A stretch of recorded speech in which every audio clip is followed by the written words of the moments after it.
Okay guys, so I took all of those totes up to the antique mall. I took everything up to my flea market booths and I put them out. We had something like 13 totes by the time it was all said and done.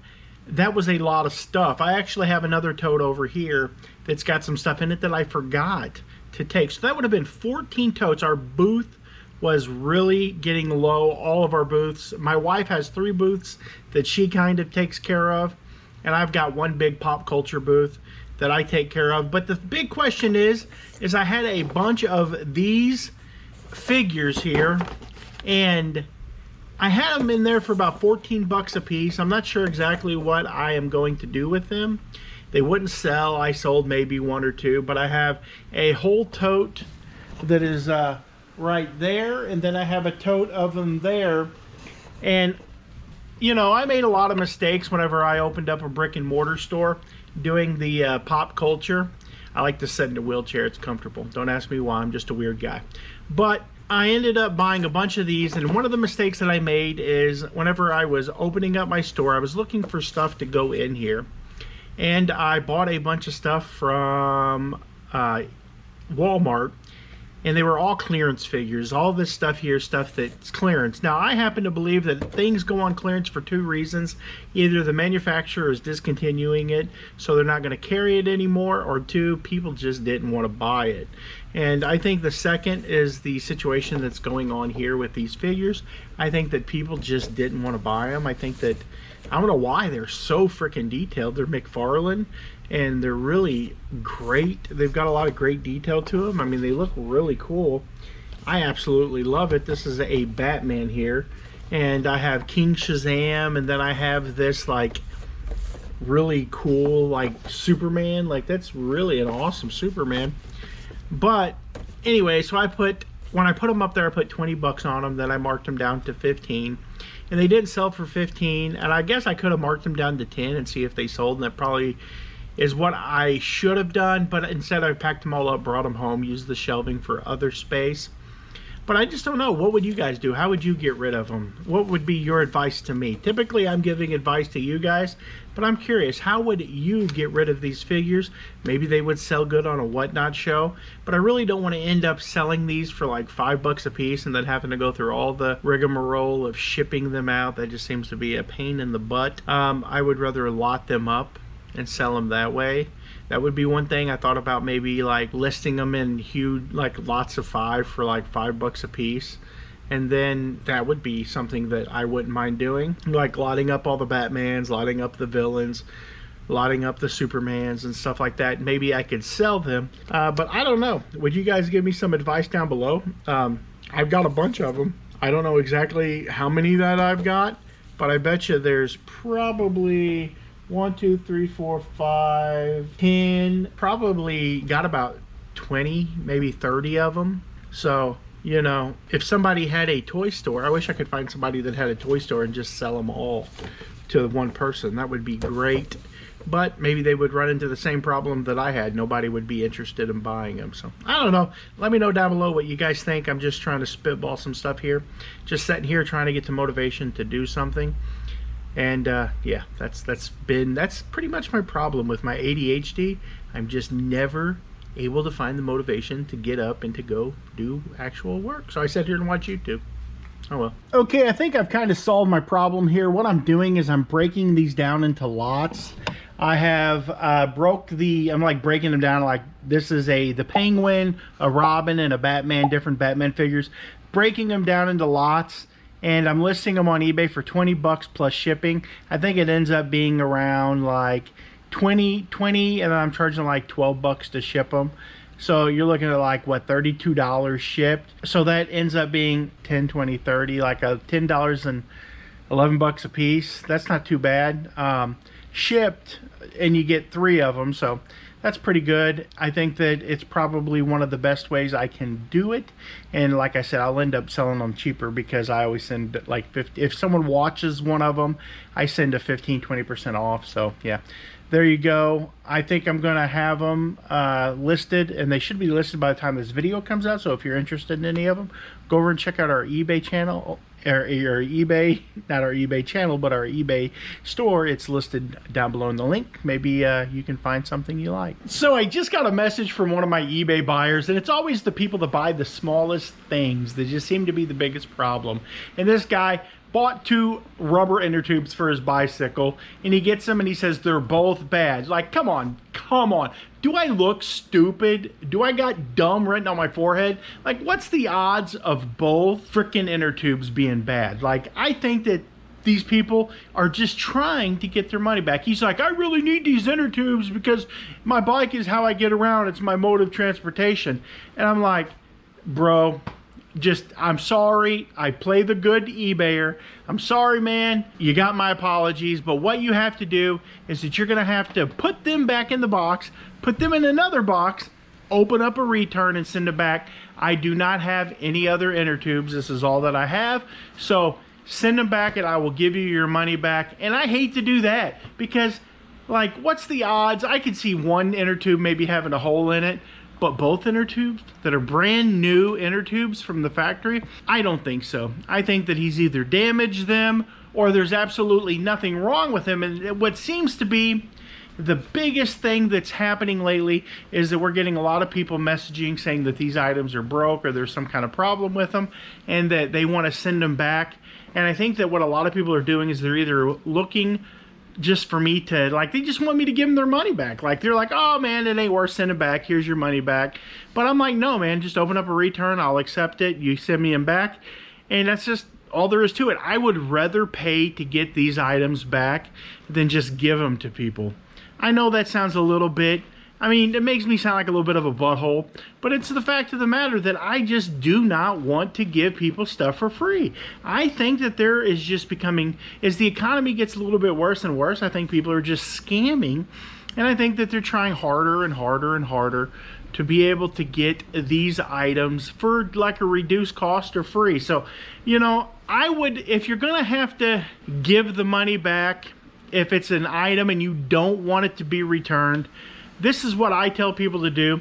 Have them open up a return, and then if you do not want them to ship it back, say you don't want it's a $12 item like mine, and you don't want to give them their money back, then what you do is you just refund the buyer. Don't make them ship the item back, but at least make them open up that return, because you're calling their bluff. You're like, okay, show me your cards. I'm all in. Show me your cards, and we're gonna see who has the biggest pair.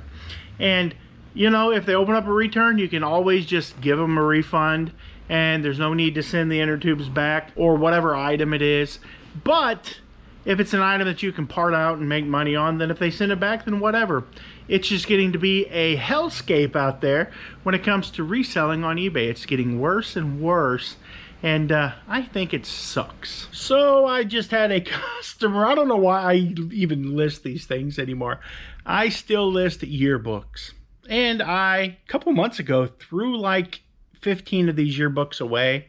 They were from small towns or they were from like colleges. And I've had them listed for over 4 years. So I unlisted about 15 of them and just threw them in the trash. But every once in a while, I'll get somebody who wants to buy a yearbook from me. And I'm like, yeah, that's pretty cool. I don't mind that. But then they message me and they want me to look through the whole yearbook to see if there's like a certain name in the yearbook. And I'm like, I'm not gonna do that. Like, if you want to look, you can buy the yearbook, but like maybe I would sell more of them. I don't know, maybe I'm wrong here. What do you guys think? Would you look through yearbooks? Like I used to, and I'd be like, yeah, they're there. And then they'd be like, can you take a picture of that page and send it to me? And I'm like, that's all you want is a picture of that person in the yearbook. Like, no.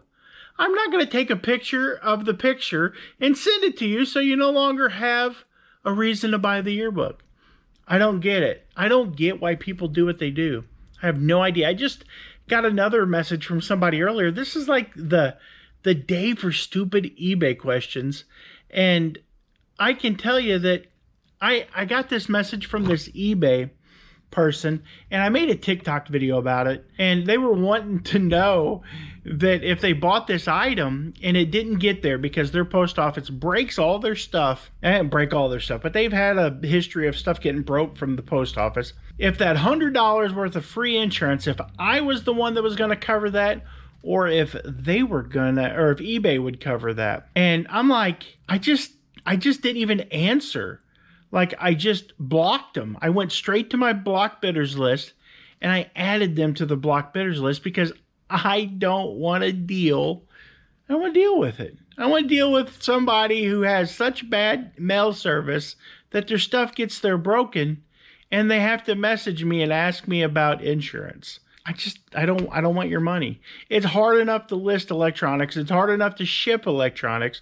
When you got a person that's a problem from the first message, I hope he buys it from someone else. And if you think I'm wrong, go list the Sansui receiver, and I hope this guy buys it from you. I really do. I hope this person buys it from you and you get a good customer. But for me, I would rather just add them to my block bidders list and just keep the Sansui receiver for a little bit longer. And eventually somebody will come along and buy it and not ask any questions. I'll package it really well and I'll ship it out to them. And they're going to be a happy customer. And they're not going to be trying to scam me for insurance. So there is that. So I have all of my listings done. I got all my listings done for all of my figures. I got all of the DC Universe figures listed. So if you're interested, go over to eBay and maybe get yourself a dealio. If you buy more than one lot, I combine shipping, so that's definitely worth doing, is going over there checking them out. I listed them in lots of 3, so that works out pretty good. I want to show you guys. I picked this up the other day. Spirit Halloween is open, and I am a huge Killer Clowns from Outer Space fan. I've got all my stuff packaged up now. It's kind of sad. I did have it all on display over here, and I'm a big Deadpool fan, so Teenage Mutant Ninja Turtles. I love Teenage Mutant Ninja Turtles. That's my Deadpool Halloween candy bucket. That's my popcorn gun. I spent $100 on that last year. And then I've got this really cool Killer Clowns from Outer Space freaking popcorn bucket. It was a giveaway. It was not a giveaway. It was just like an advertisement at Spirit Halloween. So those are pretty rare. There was like one per store. And I ended up with one. And most of them probably ended up in the trash. So I've been working on getting this place cleaned out. So if we do decide to sell it, I'm going to sell it. There's no decision to that. I'm just going to sell it. I think I can get about 120, maybe 130,000 out of it. And I only owe $70,000 on my farm. And I can pay it off, and then I want to use that extra money to build me I would love to build a 40 by 40 or even a 40 by 60 garage at the house. And that would give me so much more room for activities. Because like I told you guys yesterday, like this building is 60 feet long and it's 20 feet wide. So if I had a building that was twice as wide as this, like that would be freaking awesome, and this long, because I'd have a place. My wife's got like a 2020 Ford Mustang GT, and she sells on eBay to pay for it. She does a good job. But I could put cars on half of it, like use 20 or 30 feet to store all of our automobile collection, and then I could use the rest for my eBay and then my personal junk, all my Killer Clowns from Outer Space and all the DVDs. My wife, this is her collection of like different Cabbage Patch stuff and different toys that she had when she was a kid. But I'm rambling now, so I hope you guys enjoyed the video. If you do, be sure to hit that like button. I know I'm not doing anything super exciting, but I do appreciate when you guys comment down below. I try to answer everyone, and I'm going to start doing a video when you guys comment that I'm going to do like a video to where I just answer all of your comments, because that'd be kind of cool. Like just a video where I'm like, if you have questions, I've got answers. And so that'd be really cool. So thank you guys for watching. Oh, one last thing. On eBay, the link to the store down below, for any of you guys who have followed me for a really long time, you know, we started out as Nevermore Antiques, and then we became Show Me Pickers, and now we're Rad Relics. And I have stickers from like everything except for Rad Relics. I have stickers for Nevermore Antiques and Show Me Pickers. They're all listed over there. They're $1 plus like 69 cents shipping. And if you buy more than one sticker, we do combine as many of them as we can get inside of the, because we ship them with the envelope. So if you have ever wanted any of our stickers, you are welcome, absolutely welcome to go buy them, and we'll get them out to you as soon as possible. That is all of those stickers, and when they're done, there'll be no more. So if you follow the channel over the past 10 years, go get you a Nevermore Antique sticker, because there's never more going to be any more. You guys have a good day, and God bless.